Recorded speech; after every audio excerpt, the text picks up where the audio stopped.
Good morning students, welcome back to my channel chem tutorial by Ankush Mehta.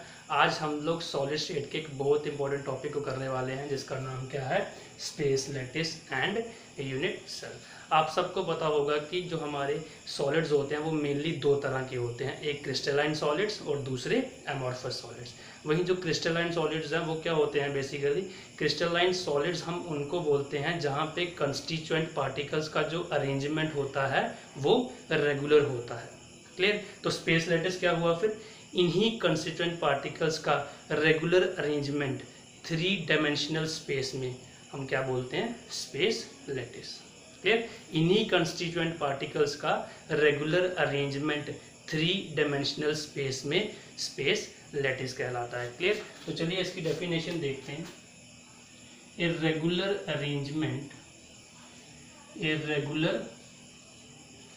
Arrangement of constituent particles in three-dimensional space in which each constituent particle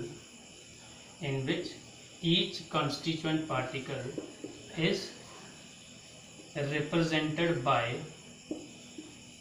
a point is called space lattice और crystal lattice भी इसको बोला जाता है। Clear. तो क्या definition हुई space lattice की, a regular arrangement of constituent particle in three dimensional space. सीधी आसान सी डेफिनेशन है, irregular arrangement of constituent particle in three dimensional space. Constituent particles का थ्री डायमेंशनल स्पेस में रेगुलर अरेंजमेंट को हम लोग क्या बोलते हैं, स्पेस लैटिस बोलते हैं। क्लियर। और वो जो कंस्टिट्यूएंट पार्टिकल की हम लोग यहाँ पे बात कर रहे हैं, जब हम उसकी एक फिगर बनाएंगे यहाँ पे, तो उन कंस्टिट्यूएंट पार्टिकल्स को हम लोग रिप्रेजेंट करते हैं किसके साथ, पॉइंट के साथ। देखिए यहाँ पे थ्री डायमेंशनल स्पेस की बात हो रही है ना, तो हमारे पास यहाँ पे थ्री डायमेंशनल में बता पाना तो पॉसिबल नहीं है, तो हम लोग बोर्ड ऑफ यहाँ पे जो हमारा बोर्ड है इसी पे बताते हैं हम लोग, और ये बोर्ड आपका टू डायमेंशनल है। क्लियर। तो उन टू डायमेंशनल जो आप बोर्ड जिसके ऊपर आप इसको रिप्रेजेंट करके बताओगे, वहाँ पे हम लोग कंस्टिट्यूएंट पार्टिकल्स को पॉइंट्स के साथ रिप्रेजेंट करते हैं। क्लियर। तो this is your space lattice. तो चलिए मैं आपको इसकी डायग्राम बना के बताता हूँ। क्लियर। रेगुलर अरेंजमेंट है किसका, कंस्टिट्यूएंट पार्टिकल्स का, और इन कंस्टिट्यूएंट पार्टिकल्स को हम लोग रिप्रेजेंट करते हैं किसके साथ, पॉइंट के साथ रिप्रेजेंट करते हैं। तो चलिए मैं आपको यहाँ पे बना के दिखाता हूँ। यहाँ पे हम लोग कुछ पॉइंट्स लगा रहे हैं और ये पॉइंट्स हमारे क्या हैं, कंस्टिट्यूएंट पार्टिकल्स हैं। क्लियर। देखिए मैं एकदम रेगुलर अरेंजमेंट बना रहा हूँ, आपको दिखेगा एकदम रेगुलर अरेंजमेंट, बिल्कुल भी अरेंजमेंट मैंने चेंज नहीं किया है। जैसा मैं फर्स्ट लेयर में अरेंजमेंट बना रहा हूँ वैसा ही मैं सेकंड लेयर में अरेंजमेंट बना रहा हूँ। अगर किसी के मन में ये सवाल है कि मैं बिल्कुल एग्जैक्ट पॉइंट के नीचे पॉइंट ही लिख रहा हूँ, तो आपको इसके लिए एक सिचुएशन बता रहा हूँ मैं। जैसे आपकी कोई एक थाली है आपके पास, उसमें लड्डू पड़े हैं, तो आपने एक लेयर नीचे लड्डू की लगा दी, उसके ऊपर अब आपने दूसरी लेयर लगानी है। आप लड्डू के ऊपर लड्डू रखेंगे तो आपको ज़्यादा क्लोज अरेंजमेंट देखने को मिलेगा, या अगर आप दो लड्डुओं का जो बीच का डिप्रेशन होगा वहाँ पे अगर आप लड्डू रखते हो तो आपको ज़्यादा जो है वो क्लोज अरेंजमेंट देखने को मिलेगा। आई होप जब आप दो लड्डुओं के डिप्रेशन में एक लड्डू रखोगे तो आपको जो अरेंजमेंट है वो ज़्यादा क्लोज देखने को मिलता है। क्लियर। और इस चीज़ को हम लोग आगे जाके भी समझेंगे जब इस चैप्टर में हम लोग पैकिंग पढ़ेंगे। क्लियर। तो ये मैंने एक रेगुलर अरेंजमेंट बना दिया, किसका, एक रेगुलर अरेंजमेंट बना दिया मैंने कंस्टिट्यूएंट पार्टिकल्स का, और इसी को हम लोग क्या बोलते हैं, स्पेस लैटिस बोलते हैं। क्लियर। थ्री डायमेंशन में बता पाना पॉसिबल नहीं है, टू डायमेंशन में मैं बता रहा हूँ। क्लियर। अब हम इसको पॉइंट के साथ क्यों बताते हैं, इसका भी रीज़न बता देता हूँ। ये जो कॉन्स्टिट्यूएंट पार्टिकल्स होते हैं हमारे, ये या तो एटम होंगे या आयन्स होंगे या मॉलिक्यूल्स होंगे। क्लियर। तो एटम हो या आयन हो या मॉलिक्यूल हो, स्फेरिकल शेप का होगा और उसका कुछ ना कुछ क्या होता है, सेंटर होगा जहाँ पे न्यूक्लियस होता है। तो बेसिकली यहाँ पे जो मैं पॉइंट बता रहा हूँ ये है क्या, centre of the constituent particles. Clear? ये पॉइंट आपका क्या है? Centre of the constituent particle. तो इसी रेगुलर अरेंजमेंट को 3 डायमेंशनल स्पेस में हम लोग क्या बोलते हैं? स्पेस लैटिस बोलते हैं। आई होप आपको स्पेस लैटिस क्लियर हो गया होगा। क्लियर? और इस पॉइंट को हम लोग क्या बोलते हैं? Lattice point. क्या बोलते हैं इसको हम लोग?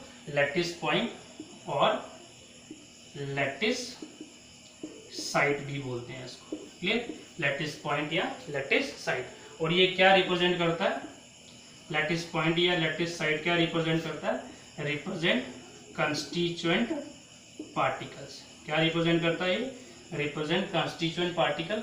और ये कंस्टिट्यूएंट पार्टिकल आपका एटम भी हो सकता है, आयन भी हो सकता है और मॉलिक्यूल भी हो सकता है। तो आई होप आपको क्लियर हो गया होगा स्पेस लैटिस क्या होता है। क्लियर? क्या होता है स्पेस लैटिस? कि कंस्टिट्यूएंट पार्टिकल्स के रेगुलर अरेंजमेंट को 3 डायमेंशन में हम लोग क्या बोलते हैं? स्पेस लैटिस बोलते हैं। ए regular arrangement of constituent particle in 3 dimensional space in which each constituent particle is represented by A point. Point के साथ क्यों रिप्रेजेंट करते हैं? बिकॉज हमारे पास यहाँ पे 2 डायमेंशन का ही बोर्ड होता है, तो 3 डायमेंशन में हम लोग इसको बता नहीं सकते हैं यहाँ पे, इसलिए हम लोग इसको रिप्रेजेंट करते हैं किसके साथ? पॉइंट के साथ। और आप ऐसा मान के चल सकते हैं कि जो पॉइंट की हम लोग यहाँ पे बात कर रहे हैं, ये बेसिकली आपके किसी एटम, आयन या मॉलिक्यूल का सेंटर है। क्लियर? तो this is your space lattice. Okay, space lattice के बाद जो हमारे पास नेक्स्ट टर्म आती है वो क्या होती है? Unit cell. Clear? Space lattice के बाद जो हमारे पास नेक्स्ट टर्म आती है इसमें, वो क्या है? Unit cell. अब यूनिट सेल क्या होता है, इसको समझाने के लिए मैं एक छोटी सी एग्जांपल ले रहा हूँ। देखिए, एक दीवार होती है ना, दीवार कैसे बनती है? ब्रिक्स से बनती है। और कैसे बनाते हैं ब्रिक्स से हम लोग दीवार? हम लोग ब्रिक्स को रेगुलरली अरेंज करते हैं, है ना। हम लोग ब्रिक्स को क्या करते हैं? Regularly arrange. जैसे हमने एक ब्रिक लगाई, फिर हम लोग दूसरी लगाते हैं, फिर हम लोग तीसरी लगाते हैं, फिर हम लोग चौथी लगाते हैं ना। इस तरीके से हम लोग एक लाइन बनाते हैं, पहले एक लेयर लगाते हैं ब्रिक्स की। आप सबने कभी ना कभी वॉल बनती हुई देखी होगी, दीवार बनती हुई है ना, तो पहले एक लेयर लगाई जाती है, फिर उसके ऊपर इस तरीके से दूसरी लेयर लगाते हैं हम लोग ब्रिक्स की, फिर इस तरीके से तीसरी लेयर लगती है, और ऐसे ऐसे कर करके आपका क्या होता है? पूरी एक दीवार बन जाती है।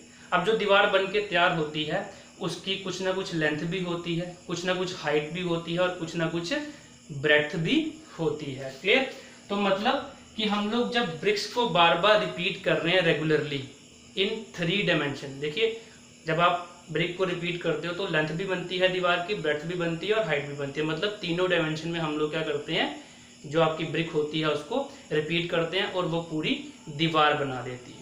क्लियर? बड़ा इंपॉर्टेंट चीज़ है, ध्यान से समझना इसको, कि हम लोग ब्रिक को रेगुलरली अरेंज करते हैं। रेगुलर अरेंजमेंट होता है ना, पहले एक लेयर लगती है, फिर दूसरी, फिर तीसरी, फिर फोर्थ, फिर फिफ्थ, इस तरीके से लेयर लगाते हैं। मतलब हम लोग ब्रिक्स को रेगुलरली अरेंज करते हैं, रेगुलर अरेंजमेंट करते हैं उनका, और क्या बन जाती है? वॉल बन जाती है। जो आपकी वॉल बन के तैयार हुई है उसको आप लोग मान सकते हो आपका स्पेस लैटिस। और जो आपकी ब्रिक है जिससे आपका स्पेस लैटिस बन रहा है, जब वो डिफरेंट डायरेक्शन में अपने आप को रिपीट करती है ब्रिक, तो क्या बनता है? एक स्पेस लैटिस बनता है। तो वो जो ब्रिक है वो आपकी क्या होगी? यूनिट सेल होगी। क्लियर? पूरी दीवार किससे बनी? जब हमने ब्रिक को रेगुलरली अरेंज करा 3 डायमेंशन में, तो क्या बन गई? दीवार। तो जो दीवार बनी वो आपका स्पेस लैटिस है, और वो जो छोटी ब्रिक है वो आपकी क्या है? यूनिट सेल है। तो मतलब यूनिट सेल वो चीज होती है जो अपने आप को रिपीट करती है 3 dimension to form whole space lattice. Clear? क्या होता है यूनिट सेल? यूनिट सेल क्या होता है आपका? एक ऐसा स्मॉलेस्ट पोर्शन होता है, एक ऐसा स्मॉलेस्ट पार्ट होता है जो अपने आप को 3 डायमेंशंस में डिफरेंट डायरेक्शंस में रिपीट करता है रेगुलरली, और क्या बनाता है? पूरा एक कंप्लीट लैटिस बना देता है। मैं यहाँ पे आपको बना के दिखाऊंगा। जैसे ये देखो, है ना, ये छोटा सा पोर्शन जो है ये क्या है? Unit cell. और ये जब रिपीट हो रहा है तो पूरी क्या बन रही है? दीवार। और दीवार आपकी क्या है? स्पेस लैटिस है। क्लियर? अच्छा, अगर आपने और आसान तरीके से समझना है तो आपके जो घर होते हैं, आपको पता है कि घर में क्या होते हैं? नंबर ऑफ रूम्स आपके पास अवेलेबल होता है। मान लो ये घर है और घर में ये क्या है? एक रूम है। तो डिफरेंट डिफरेंट रूम को मिला के ही क्या बनता है, घर बनता है। तो वो एक पूरे घर के लिए जो रूम है वो क्या है, यूनिट सेल है, और पूरा घर आपका क्या होगा, स्पेस लैटिस होगा। क्लियर। यहाँ पे भी मैं बना के बताता हूँ आपको कि इस तरह के अरेंजमेंट में आपका जो सबसे छोटा यूनिट है, जिसको हम लोग यूनिट सेल बोल रहे हैं, वो क्या होगा। मैं आपको बना के दिखाता हूँ। देखिए मैं यहाँ पे इन लाइंस को जोड़ देता हूँ, ठीक है, और यहाँ से मैं इसको जोड़ देता हूँ। इन पॉइंट्स को मैं जोड़ रहा हूँ।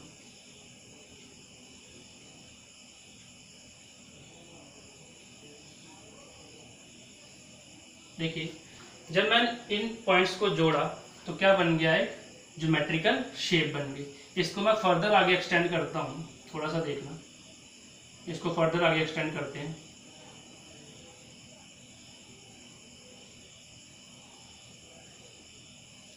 इसको फर्दर आगे एक्सटेंड करते हैं हम लोग, और भी आप इसको आगे एक्सटेंड कर सकते हो इस तरीके से चाहो तो, इस तरीके से। तो आप ध्यान से देखो कि यहाँ पे ये जो छोटा सा पोर्शन है ना, ये क्या कर रहा है, अपने आप को रिपीट कर रहा है। ये छोटा सा पोर्शन जो हमने इतना सा पोर्शन बना रखा है, आपने देखा कि यहाँ पे एक छोटा पोर्शन है, एक क्यूब बना, फिर दूसरा बना, फिर तीसरा बना।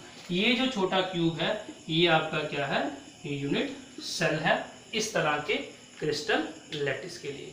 आपने देखा जब मैंने पहले पॉइंट जोड़े थे एक छोटा यूनिट सेल बना, और वो यूनिट सेल इसके लिए क्या होगा, इस क्रिस्टल लैटिस के लिए क्या होगा, यूनिट सेल होगा। क्लियर। और यही छोटा सा यूनिट जो है वो अपने आप को रिपीट करेगा पूरे 3 डायमेंशन में, और क्या बनाएगा, पूरे स्पेस लैटिस को फॉर्म करेगा। क्लियर। आपने देखा होगा जब मैंने स्टार्टिंग में पॉइंट ज्वाइन किए तो एक छोटा सा क्यूब बना, और वो क्यूब क्या होता है, यूनिट सेल इस स्पेस लैटिस के लिए। देखो मैं आगे उसको एक्सटेंड करता गया तो एक के बाद यूनिट सेल जुड़ते गए। यहाँ पे देखो कितने यूनिट सेल जुड़े हुए हैं, 3 यूनिट सेल जुड़े हुए। मैंने यहाँ पे 3 ही बनाया, ऐसे unlimited number of unit cell क्या होंगे, आपस में जुड़े हुए होंगे to form complete space lattice. तो क्लियर हुआ, यूनिट सेल क्या होता है, एक ऐसा छोटा पोर्शन जो अपने आप को रिपीट करता है पूरे 3 डायमेंशन में to form complete space lattice. Clear. और वो जो छोटा पोर्शन होता है ये भी क्या होता है, 3 डायमेंशनल होता है। ये भी क्या होता है,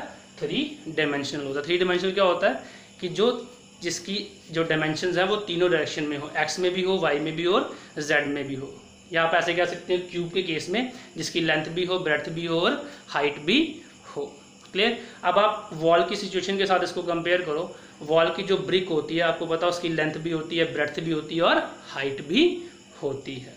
क्लियर। लेंथ भी होती है, ब्रेड्थ भी होती है और हाइट भी होती है। और वो जो यूनिट सेल है, वो जो ब्रिक है, वो भी क्या होती है, 3 डायमेंशनल। क्लियर। क्लियर। तो चलिए यूनिट सेल की डेफिनेशन देखते हैं क्या होती है। तो क्या डेफिनेशन होगी फिर यूनिट सेल की,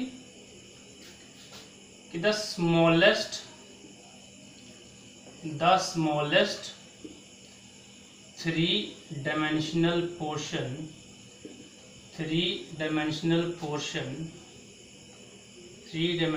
portion of space lattice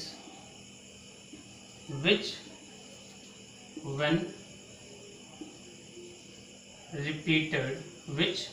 repeated over and again in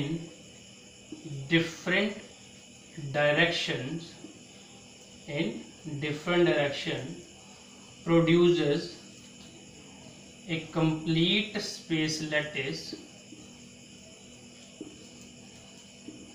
is called unit cell. Clear.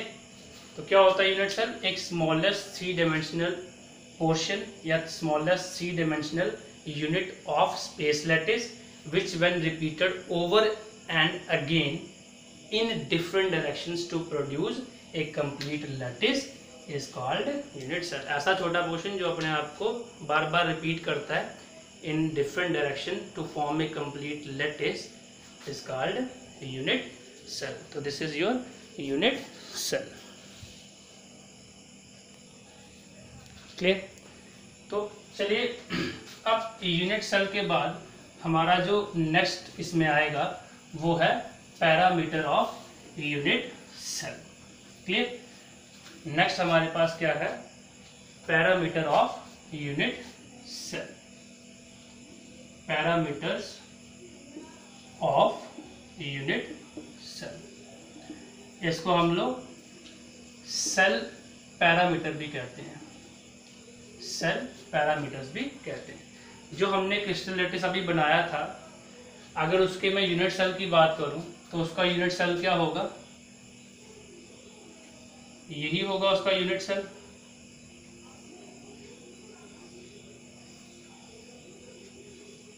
अगर उसके यूनिट सेल की बात करूं मैं तो उसका यूनिट सेल क्या होगा, यही होगा उसका यूनिट सेल। ये क्या होगा उसका यूनिट सेल।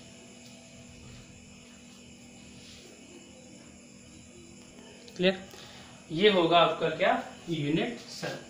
अब अगर मैं इन यूनिट सेल के कुछ एजेस को ऐसे एक्सटेंड कर दूं अगर ऊपर की तरफ, और इसको इस साइड एक्सटेंड कर दूं और इसको इस साइड अगर मैं एक्सटेंड कर देता हूं, तो ध्यान से देखो, ये आपको क्या लगेगी, एक्स एक्सिस, ये आपकी क्या बन जाएगी, वाई एक्सिस, और ये आपकी क्या बन जाएगी, जेड एक्सिस। यहाँ तक के, यहाँ से लेके यहाँ तक के डिस्टेंस को हम लोग बोलते हैं ए, और यहाँ से लेकर यहाँ तक के डिस्टेंस को हम लोग बोलते हैं बी, और यहाँ से लेकर यहाँ तक के डिस्टेंस को हम लोग बोलते हैं क्या, सी बोलते हैं। क्लियर। यहाँ से लेके यहाँ तक के डिस्टेंस को ए, यहाँ से लेके यहाँ तक के डिस्टेंस को बी, और यहाँ से लेके यहाँ तक के डिस्टेंस को सी बोला जाता है। क्लियर। और इन एजेस के बीच में, इन डायमेंशंस के बीच में जो एंगल बनते हैं उनको भी हम कुछ नाम देते हैं। जो ए वाली साइड के बिल्कुल अपोजिट होगा उसको हम लोग बोलते हैं एंगल अल्फा, जो बी के अपोजिट होगा उसको हम लोग बोलते हैं एंगल बीटा, और जो सी के अपोजिट होता है इसको हम लोग बोलते हैं एंगल गामा। क्लियर। देखिए, जो यूनिट सेल है उसकी इस साइड को हम लोग ए बोलते हैं, इसको हम लोग बी बोलते हैं, और इस डायमेंशन को हम लोग सी बोलते हैं, और इन डायमेंशंस के बीच के जो एंगल होते हैं इनको हम लोग क्या बोलते हैं, alpha, beta and gamma. Clear.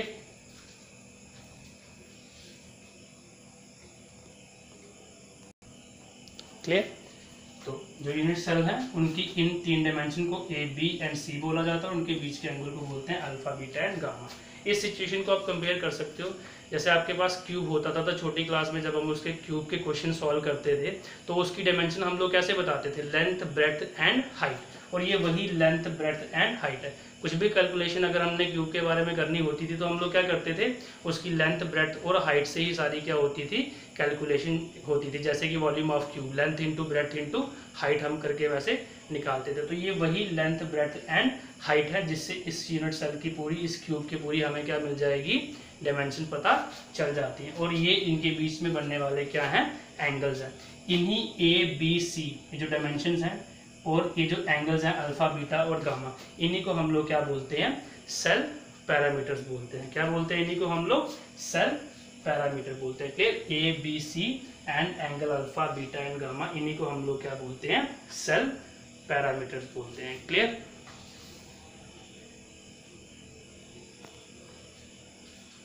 मतलब ए यूनिट सेल, अगर हम यहाँ पे देखें, a unit cell is characterized, a unit cell is characterized by 6 parameters. कितने पैरामीटर होते हैं एक यूनिट सेल के, 6 parameter, a, B, C and alpha, beta and gamma. अब ये ए, बी और सी जो डायमेंशंस हैं ये हमने किनके अलोंग ले रखी हैं, एक्स एक्सिस, वाई और जेड एक्सिस। मतलब ये डायमेंशन जो है these are along the axis, इसलिए ए, बी और सी ये जो लेंथ्स हैं इनको हम लोग क्या बोलते हैं, एक्सियल लेंथ, क्योंकि ये डायमेंशन हमने कहाँ पे ले रखी हैं, एक्सिस पे ले रखी हैं, इसलिए इनको हम लोग क्या बोलते हैं, एक्सियल लेंथ्स। और ये जो एंगल है ये एक्सियल लेंथ्स के बीच में है, इसलिए हम इनको क्या बोलते हैं, एक्सियल एंगल्स बोलते हैं।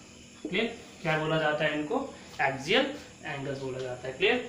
तो these are the cell parameter की a unit cell is characterized by 6 parameter. कितने होते हैं? 6 पैरामीटर। देखिए कोई भी यूनिट सेल की कोई भी कैलकुलेशन करनी होगी, अगर वो क्यूबिक होगा तो आपको उसकी लेंथ, ब्रेड्थ और हाइट की जरूरत पड़ेगी और उसके बीच के जो एंगल होते हैं उनकी जरूरत पड़ती है। क्लियर? तो a unit cell basically characterized by 6 parameter, that is ABC and alpha, beta and gamma. ABC are called axial length because along the axis हम ये लेंथ ले रहे हैं, and the angles between the axial lengths are called axial angles. Clear? तो this is the parameter of unit cell. अब next हमारा इसके बाद इसमें आता है types of unit cell. Type of unit cell. तो बेस्ड अपॉन दीज पैरामीटर्स, ये जो पैरामीटर्स अभी हमने निकाले, based upon these parameters the unit cell, या there are 7 types of unit cell. These 7 types of unit cells are called crystal system. Clear? Based upon these parameter जो अभी हमने find out किए हैं, हमारे पास टोटल 7 तरह के क्या होते हैं? यूनिट सेल्स होते हैं। बेस्ड अपॉन 6 पैरामीटर्स हमारे पास टोटल कितने तरह के यूनिट सेल हैं? यहाँ से कहिए कि उन 6 पैरामीटर के बेसिस पे आज तक हमें जितने तरह के यूनिट सेल मिले हैं वो टोटल कितनी तरह के मिले हैं? 7 तरह के यूनिट सेल हमें टोटल मिले हैं। क्लियर? और उन 7 टाइप्स ऑफ यूनिट सेल को हम लोग क्या बोलते हैं? क्रिस्टल सिस्टम बोलते हैं। क्लियर? अब ये जो 7 तरह के यूनिट सेल हैं, इनके क्या क्या नाम हैं वो एक एक करके हम लोग देखेंगे यहाँ पे। क्लियर? अच्छा, सबसे पहले जो आता है आपके पास, उस यूनिट सेल का नाम है क्यूबिक यूनिट सेल। क्लियर? उसका नाम क्या है? Cubic unit cell. अब हमारे पास 6 पैरामीटर्स हैं, लेंथ्स और angles. Clear? Cubic unit cell में जो आपकी एक्सियल लेंथ्स होती हैं वो तीनों बराबर होती हैं। एक्सियल लेंथ जो होती है वो तीनों बराबर होती है। A is equal to B is equal to C। And जो एक्सियल एंगल्स होते हैं आपके, एक्सियल एंगल्स होते हैं वो भी तीनों आपके बराबर होते हैं। Alpha is equal to beta is equal to gamma. ये क्यूबिक यूनिट सेल में आपके जो है वो तीनों एक्सियल लेंथ जो है वो बराबर होती हैं और एक्सियल एंगल भी तीनों क्या होते हैं? बराबर होते हैं। Alpha is equal to beta is equal to gamma. And और ये तीनों एंगल जो हैं, ये तीनों एंगल 90 डिग्री के बराबर होते हैं। अल्फा, बीटा और गामा तीनों बराबर हैं और तीनों किसके बराबर है? 90 डिग्री के बराबर है। क्लियर? एग्जाम्पल इसमें आपकी आ जाएगी NaCl। एग्जाम्पल की अगर हम बात करें तो एग्जाम्पल इसमें आ जाएगी जैसे NaCl और KCl। इन दोनों का ही जो क्रिस्टल होता है उसका यूनिट सेल कैसा होता है? Cubic unit cell. क्लियर? इसके बाद जो नेक्स्ट यूनिट सेल है हमारे पास वो है सेकेंड टाइप, जो tetragonal unit cell. Tetragonal unit cell. Tetragonal unit cell में क्या होता है? A और B तो बराबर होते हैं लेकिन C इनके बराबर नहीं होता है। और एंगल इसमें भी क्या होते हैं? Alpha is equal to beta is equal to gamma is equal to 90 degree. Clear? और यहाँ पे अगर हम एग्जाम्पल की बात करें तो एग्जाम्पल इसमें आ जाती है जैसे वाइट टिन। क्लियर? फिर tin oxide, titanium oxide etcetera, ये इसमें एग्जाम्पल देखने को मिल जाती है। नेक्स्ट टाइप इसमें आ जाती है आपके पास ऑर्थोरोम्बिक यूनिट सेल। ऑर्थोरोम्बिक या इसको सिंपल रोम्बिक भी कहा जाता है। ऑर्थोरोम्बिक या रोम्बिक।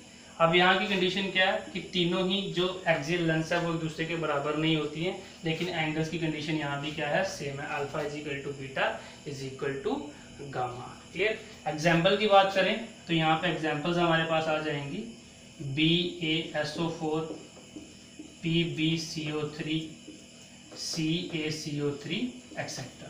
इस तरह के जो आपके कंपाउंड है वो इस तरह के क्रिस्टल में या इस तरह इनका जो क्रिस्टल होता है उनका यूनिट सेल क्या होता है, ऑर्थोरोम्बिक या रोम्बिक। इसके बाद नेक्स्ट जो यूनिट सेल आता है हमारे पास वो है मोनोक्लिनिक यूनिट सेल। उसका नाम क्या है, monoclinic unit cell. Axial length उसमें तीनों बराबर नहीं होती है, A is not equal to B is not equal to C, लेकिन यहाँ पे जो एंगल्स हैं इनकी कंडीशन थोड़ी सी चेंज हो जाएगी।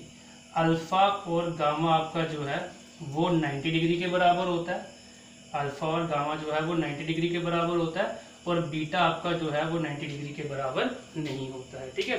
नेक्स्ट क्या है, monoclinic unit cell. Monoclinic unit cell में एक्सियल लेंथ कैसी होती है, तीनों एक दूसरे के बराबर नहीं होती हैं। क्लियर। और एक्सियल एंगल जो है वो अल्फा और गामा तो 90 डिग्री के बराबर होते हैं, लेकिन बीटा जो है वो 90 डिग्री के बराबर नहीं होता है। एग्जाम्पल की अगर हम यहाँ पे बात करें तो एग्जाम्पल आपकी इसमें आ जाएगी Na2SO4 10 time water of crystallization, मतलब सोडियम सल्फेट डेकाहाइड्रेट। और भी एग्जाम्पल्स होती हैं इसमें। क्लियर।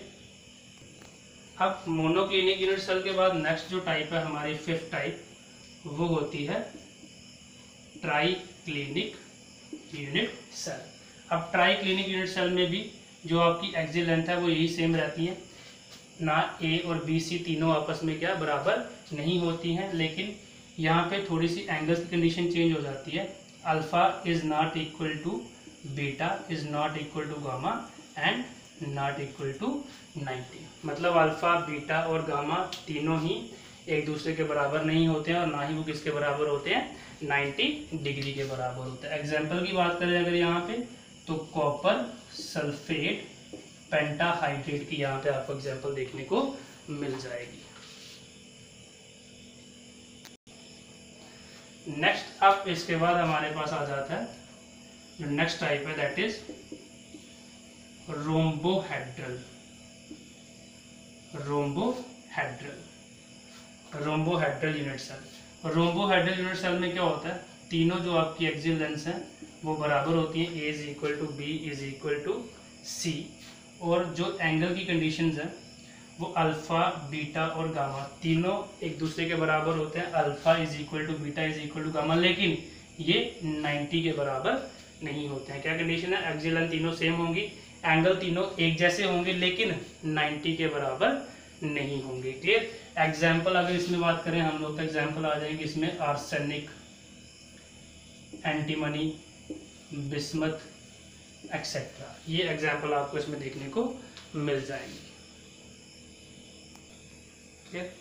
रोम्बोहेड्रल को ट्राइगोनल भी बोला जाता है। ठीक है, ट्राइगोनल भी बोला जाता है। इसके बाद नेक्स्ट हमारा जो आता है रोम्बोहेड्रल के बाद लास्ट टाइप जो है, 7th टाइप जो, वो है आपकी हेक्सागोनल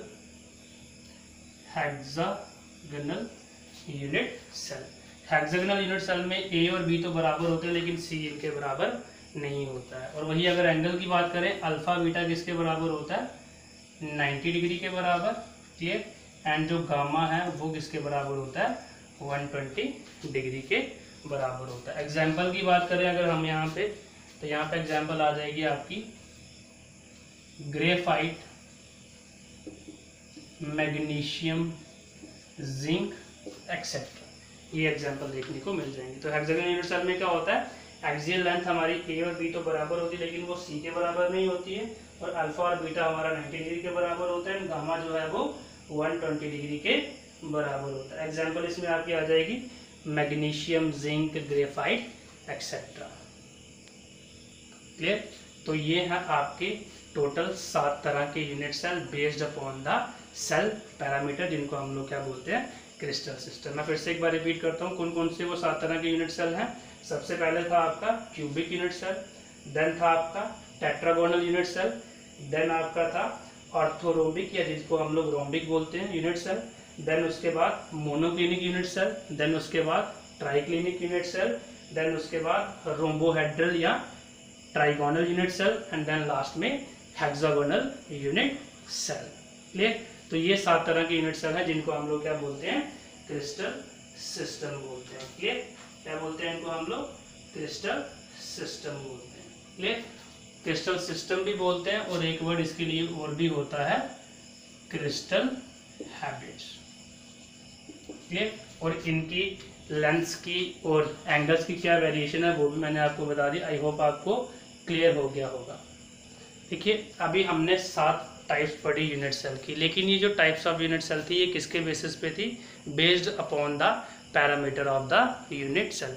अब जब हमने इन यूनिट सेल्स के बारे में स्टडी करना स्टार्ट करा तो हमने ये देखा कि जो पार्टिकल, जिन कंस्टिट्यूएंट पार्टिकल्स की हम लोग बात कर रहे हैं वो एक्चुअल में यूनिट सेल में किस किस पोजीशंस पर पाए जाते हैं। तो कंस्टिट्यूएंट पार्टिकल्स किसी एक यूनिट सेल में कौन कौन सी पोजीशंस पे हमें मिलते हैं, उसके बेसिस पर हमारे पास यूनिट सेल टोटल 2 तरह के होते हैं। क्लियर? देखिए, बड़ी इंपॉर्टेंट चीज़ है। अब जो हमने टाइप्स ऑफ यूनिट सेल पढ़ने हैं उसका बेसिस ये है कि जिन कंस्टिट्यूएंट पार्टिकल्स की हम लोग बात कर रहे थे वो कंस्टिट्यूएंट पार्टिकल जो हैं यूनिट सेल में किस किस पोजीशंस पे मिल रहे हैं। इनिशियली ऐसा माना जाता था कि जो आपके कंस्टिट्यूएंट पार्टिकल्स हैं वो सिर्फ corners of the unit cell के ऊपर प्रेजेंट होते हैं। क्लियर? लेकिन जैसे जैसे हम लोग और स्टडी करते गए तो हमें ये पता चला कि पार्टिकल्स जो हैं वो सिर्फ corners of the unit cell पे ही नहीं होते हैं, कुछ और स्पेशल पोजीशंस पे भी होते हैं। तो depending upon the position at which constituent particles are present in the unit cell, we have 2 types of unit cells. Clear? तो चलिए मैं यहाँ पे एक यूनिट सेल बना लेता हूँ। क्लियर? तो ये मैंने यहाँ पे एक यूनिट सेल बना लिया है। तो अब ये क्लासिफिकेशन जो करनी है, this is depending upon the positions at which constituent particles are present in the unit cell. Clear? तो इनिशियली हम यही मानते थे कि जो कंस्टिट्यूएंट पार्टिकल्स होते हैं वो आपके यूनिट सेल के कॉर्नर्स में होते हैं। इस यूनिट सेल को आप अपने रूम के साथ कंपेयर भी कर सकते हो। ये क्यूब शेप का है और हमारा रूम भी मैक्सिमम किस शेप का होता है, क्यूब शेप का होता है। और हमारे रूम के कितने कॉर्नर होते हैं, 8 कॉर्नर होते हैं। आप उसको देख सकते हो अपने रूम में जाके। क्लियर?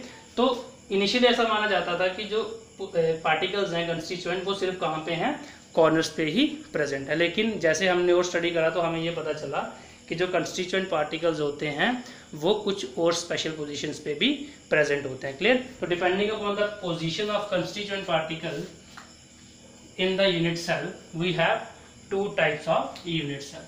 क्लियर? वो कौन कौन से टाइप हैं? एक primitive unit cell, primitive unit cell, इसको सिंपल यूनिट सेल भी बोला जाता है। प्रिमिटिव यूनिट सेल या सिंपल यूनिट सेल। क्लियर? और दूसरा जो यूनिट सेल है वो क्या है, non primitive unit cell.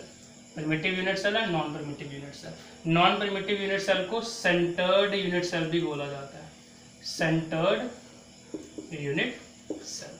Clear?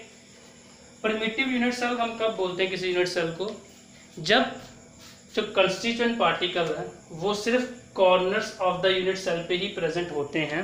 तो उस तरह का जो यूनिट सेल होता है उसको हम लोग क्या बोलते हैं, प्रिमिटिव यूनिट सेल। जब किसी यूनिट सेल में जो कंस्टिट्यूएंट पार्टिकल्स हैं वो सिर्फ कॉर्नर्स पे ही प्रेजेंट हो, कहाँ पे, सिर्फ कॉर्नर्स पे ही प्रेजेंट हो, तो उसको हम लोग क्या बोलते हैं, प्रिमिटिव यूनिट सेल। जिस यूनिट सेल में कॉन्स्टिट्यूएंट पार्टिकल सिर्फ कॉर्नर्स पे प्रेजेंट होते हैं उसको हम लोग क्या बोलते हैं, प्रिमिटिव यूनिट सेल या simple unit cell.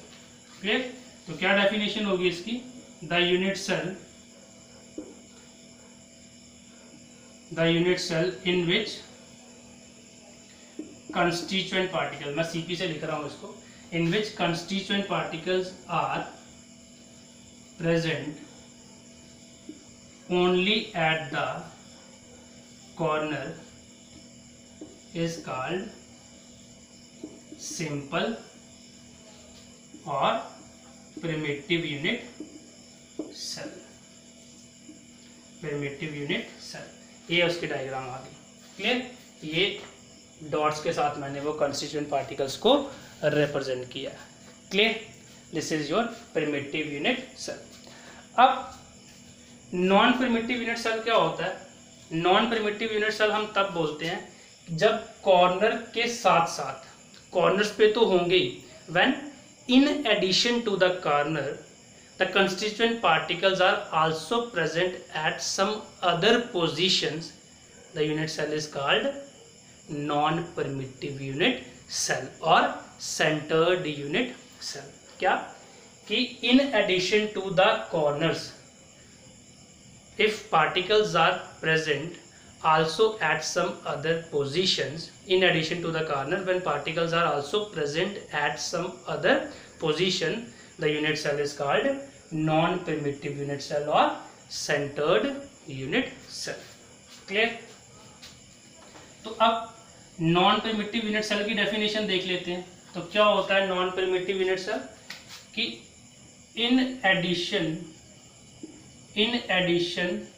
to the corners, if constituent particles are also present at other positions, the unit cell is called non-primitive unit cell. अब ये पोजीशन डिफरेंट होती हैं, ठीक है, और उन डिफरेंट पोजीशंस के बेसिस पर नॉन प्रिमिटिव यूनिट सेल हमारे पास इसकी आगे 3 और टाइप्स होती हैं, क्लियर। ये जो नॉन प्रिमिटिव यूनिट सेल हैं इनकी 3 आगे और टाइप होती हैं, क्लियर। नॉन प्रिमिटिव यूनिट सेल आगे फिर 3 टाइप के होते हैं, और उसमें सबसे पहली टाइप जो होती है वो क्या होती है? Face centred unit cell, clear. Face centred unit cell क्या होता है कि in addition to the corners पे तो होंगे, उसके साथ साथ जब हर एक फेस के सेंटर में क्या होगा? एक कंस्टिट्यूएंट पार्टिकल प्रेजेंट होगा, तो उस तरह के यूनिट सेल को हम लोग क्या बोलेंगे? Face centred unit cell. आप अपने रूम को इमेजिन करो, रूम में कितने हैं? 6 फेसेस हैं। एक आपका छत है, एक आपका फ्लोर है, और 4 आपकी क्या होती हैं? दीवारें होती हैं। 4 दीवारें आपकी 4 फेस हैं। एक जो आपका छत है, रूफ, वो एक फेस है, और एक फेस आपका फ्लोर है। टोटल 6 फेसेस हो गए। हर एक फेस के सेंटर में, एक सेंटर में आप क्या करो? एक कंस्टिट्यूएंट पार्टिकल्स रख दो, तो जो अरेंजमेंट बनेगा उस तरह के यूनिट सेल को हम लोग क्या बोलते हैं? Face centred unit cell. जैसे इस यूनिट सेल का एक फेस ये है ऊपर वाला, तो इसके सेंटर में आ गया एक कंस्टिट्यूएंट पार्टिकल। एक ये नीचे वाला फेस है, एक इसके सेंटर में आ गया कंस्टिट्यूएंट पार्टिकल। एक ये वाला फेस है साइड वाला, एक इसके सेंटर में आ गया कंस्टिट्यूएंट पार्टिकल। एक ये वाला फेस है, एक इसके सेंटर में आ गया कंस्टिट्यूएंट पार्टिकल। एक ये वाला फेस है, ये वाला फेस, एक इसके सेंटर में आ गया कंस्टिट्यूएंट पार्टिकल, और एक ये वाला फेस है, एक इसके सेंटर में आ गया। इसको आप मान लो बाहर वाला फेस, इसको मान लो उसके पीछे वाला फेस, इसको मान लो एक साइड वाला फेस, इसको मान लिया ये वाला फेस, इसको मान लिया ऊपर वाला, और इसको मान लिया नीचे वाला। तो ये 6 फेसेस थे, और 6 फेसेस के सेंटर में हमने क्या लगा दिया? एक कंस्टिट्यूएंट पार्टिकल लगा दिया। बेटा इसको आपको इमेजिन करना पड़ेगा, ये चैप्टर इमेजिनेशन पे बहुत डिपेंड करता है। तो when in addition to the corners the particle are also present at the centre of each face, the unit cell is called face centred unit cell, clear. when in addition to the particles at the corner,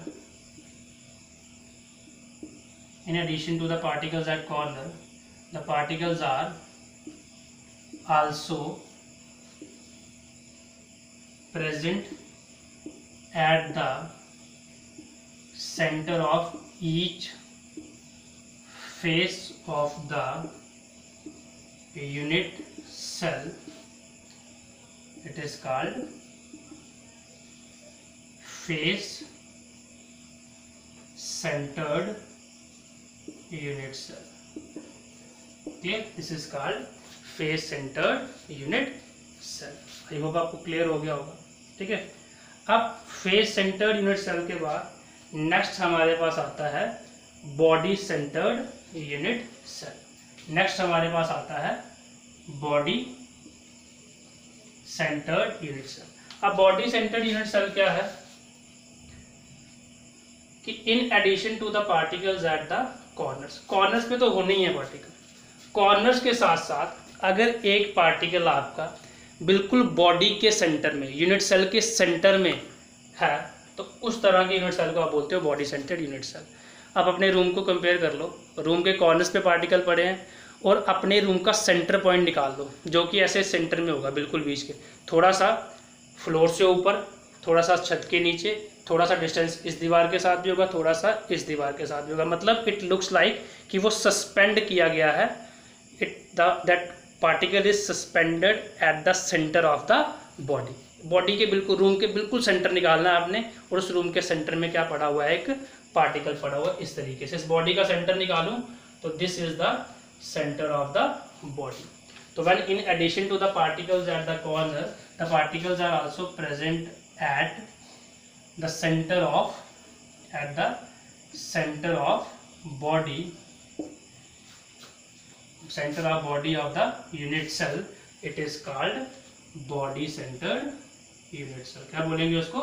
body centered unit cell. Compare, imagine करके देखना, पूरे room का एक centre निकालना है और उस centre में वो पार्टिकल ऐसे लटका देना इस तरीके से, तो उसको हम लोग क्या बोलते हैं, body centred unit cell. Clear?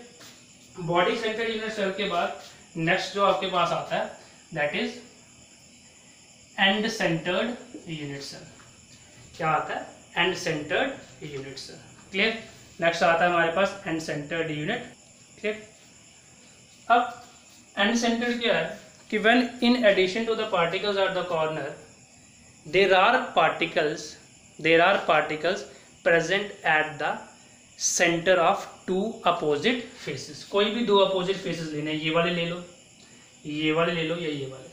देखो, ये वाले अपोजिट फेसेस ले लो, ये वाले अपोजिट फेसेस ले लो, या ये वाले अपोजिट फेसेस ले लो. कोई भी रूम के दो अपोजिट फेस लेने हैं, मैं इसको कंपेयर कर रहा हूँ रूम के साथ. कोई भी रूम के दो अपोजिट फेस लेने हैं, मैं ये वाले ले लेता हूँ. ठीक, और उनके सेंटर में एक एक पार्टिकल लगा दूँ. तो when in addition to the particles at the corner there are particle present at the centre of two opposite faces, the unit cell is called end centred unit cell. मतलब जब corner के साथ साथ कोई दो अपोजिट फेसेस के centre में particle present होंगे, जब in addition to the corner किन्हीं दो अपोजिट फेसेस के सेंटर में कॉन्स्टिट्यूएंट पार्टिकल प्रेजेंट होंगे, तो उसको आप लोग क्या बोलोगे, एंड सेंटर्ड यूनिट सेल. तो क्या डेफिनेशन बनेगी कि when in addition to the particles at the corner there are, या the particles are also present at the center of two opposite faces of the unit cell, it is called end centered unit cell. क्या बोलेंगे उसको? end centered unit cell. okay? देखिए, अभी हमने types of unit cell पढ़े, किसके basis पे, depending upon the position of constituent particle in the unit cell. तो टोटल हमारे पास दो तरह के थे, आगे जो नॉन प्रिमिटिव था वो 3 टाइप में था. तो टोटल इन ऑल बात करें तो हमारे पास 4 तरह के यूनिट सेल बने. कौन कौन से? Simple, face centred, body centred and and centred. Clear? मतलब पार्टिकल कहाँ कहाँ पे हो सकते हैं? कॉर्नर पे भी हो सकते हैं, फेस सेंटर में भी हो सकते हैं कॉर्नर्स के साथ साथ, एंड सेंटर में भी हो सकते हैं कॉर्नर के साथ साथ, एंड बॉडी सेंटर के में भी हो सकते हैं कॉर्नर्स के साथ साथ. तो जो हमने पहले पढ़े थे 7 तरह के क्रिस्टल, 7 तरह के यूनिट सेल, जिसको हम लोग क्रिस्टल सिस्टम भी कहते थे. अब वो जो 7 तरह के यूनिट सेल पढ़े हमने, अब ऐसा ज़रूरी नहीं है कि वो जो 7 टाइप्स ऑफ क्रिस्टल सिस्टम हैं उनमें जो भी यूनिट सेल आ रहे हैं, ऐसा ज़रूरी नहीं है कि हर एक यूनिट सेल के पास चारों तरह के ये वाले यूनिट सेल हों जो हमने अभी पढ़े.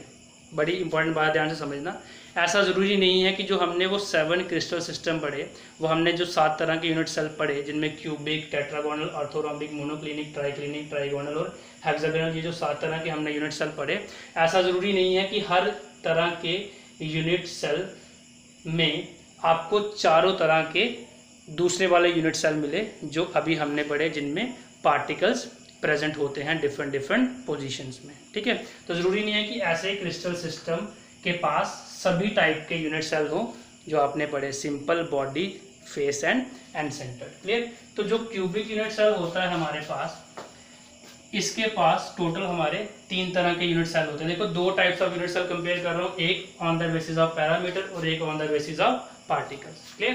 कहने का मतलब है कि जब हमने इन क्रिस्टल को स्टडी किया, इन क्रिस्टल सिस्टम्स को, इन यूनिट सेल को स्टडी करा, तो हमें ये पता चला कि सभी तरह के यूनिट सेल, वो जो 4 तरह के यूनिट सेल हमने पढ़े डिफरेंट, वो सभी इनको बिलोंग नहीं करते हैं।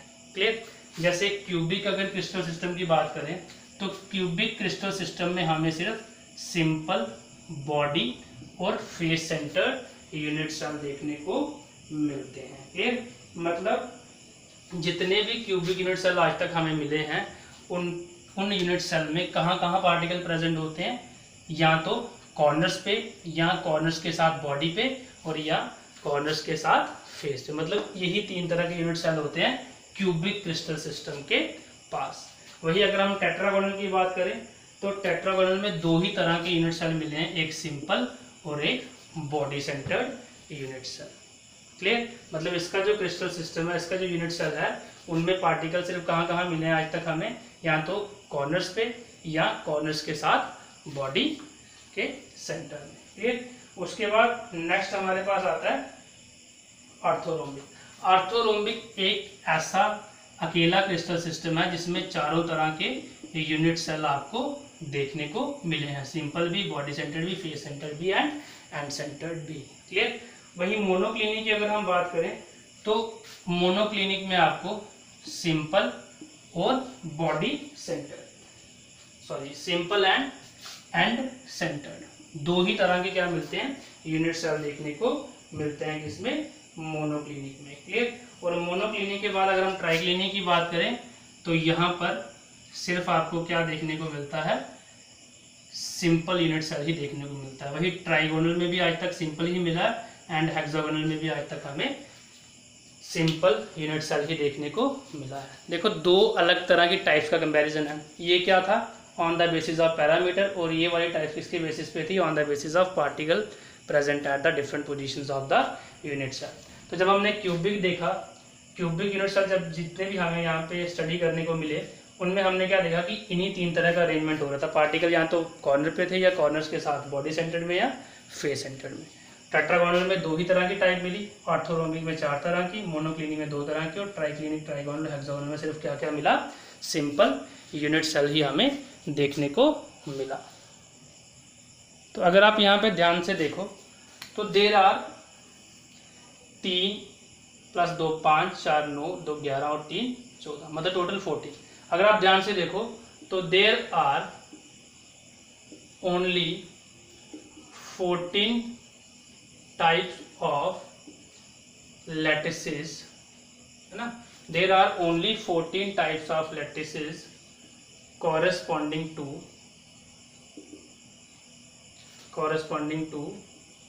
7 types of space, corresponding to 7 types of crystal system, corresponding to 7 crystal system। अगर ध्यान से देखो तो there are only 14 types of lattices corresponding to 7 crystal system. Clear. अगर आप ध्यान से देखो तो ये जो हमारे 7 क्रिस्टल सिस्टम है, इसके कॉरेस्पॉन्डिंग हमें कितनी तरह के लैटिसेस मिल रहे हैं, या यूनिट सेल कहिए, क्योंकि यूनिट सेल का जो शेप होता है वही शेप लैटिस का होता है। तो जैसा यूनिट सेल होगा वैसा ही आपका क्या होगा, लैटिस। तो इन 7 क्रिस्टल सिस्टम के कॉरेस्पॉन्डिंग अगर हम देखें तो हमें कितने तरह के लैटिसेस मिल रहे हैं, 3 + 2 5 + 4 9 + 2 11 and 3 14। Clear? There are only 14 types of lattices corresponding to 7 crystal system. Okay. and these 14 types of lattices corresponding to 7 crystal system is called as Bravais lattices. Okay, these 14 types of lattices corresponding to 7 crystal system is called as Bravais lattice. Okay, तो आज के lecture में बस इतना ही। तो हमने space lattice पढ़ा, unit cell पढ़ा क्या होता है, और दो अलग अलग तरह के बेसिस पर हमने यूनिट सेल की टाइप्स पढ़ी। एक based upon the parameter of the unit cell और दूसरी टाइप्स पढ़ी हमने depending upon the positions of constituent particle present at the unit at the different positions of the unit cells. Clear, दो तरह की क्लासिफिकेशन पढ़ी, एक based upon the parameter of the unit cell और दूसरा पढ़ा depending upon the position of constituent particles in the unit cell. Clear, तो दो तरह की टाइप्स पढ़ी यूनिट सेल की, और उसके बाद हमने ये पढ़ा कि जो हमारे पास 7 तरह के जो क्रिस्टल सिस्टम थे उनके कॉरस्पॉन्डिंग जो हमें लैटिसेस मिलते थे वो कितने तरह के मिलते हैं, 14 टाइप पे। कंफ्यूज नहीं होना, देखो जैसा हमारा यूनिट सेल होता है वैसा ही हमें उससे लैटिस भी मिलता है। अगर हम दीवार की ही बात कर लें तो दीवार की जो ब्रिक होती है, एक वॉल की जो ब्रिक होती है उसकी क्या शेप होती है, क्यूब शेप होती है, और उससे जो दीवार बनती है हमारी उसकी भी शेप अगर आप ध्यान से देखो तो क्यूब शेप ही होती है। उसके पास हाइट भी होती है, लेंथ भी होती है, और उसकी थिकनेस मतलब उसकी ब्रेड्थ भी होती है। तो जैसा आपका यूनिट सेल का शेप होता है, जब वो रिपीट होगा तो वो उसी शेप का क्या बनाता है, लैटिस बनाता है। तो अगर यहाँ पे सिंपल यूनिट सेल है तो जो लैटिस मिलेगा उसमें सभी जगह पे क्या होंगे, सिंपल यूनिट सेल होंगे। तो पार्टिकल हमेशा कहाँ पे मिलेंगे, यूनिट सेल के कॉर्नर पे ही आपको देखने को मिलेंगे। तो जैसा यूनिट सेल होगा वैसा ही क्या बनेगा, लैटिस। तो इसलिए 7 तरह के जो क्रिस्टल सिस्टम है उसके कॉरस्पॉन्डिंग कितने तरह के लैटिस मिलते हैं, 14 तरह के। 3 + 2 5 + 4 9 + 2 11 एंड 3 14। और उन 14 टाइप्स ऑफ जो लैटिसेस उनको हम लोग क्या बोलते हैं, Bravais lattices. That's all for today. Thank you very much. जय हिंद, जय भारत।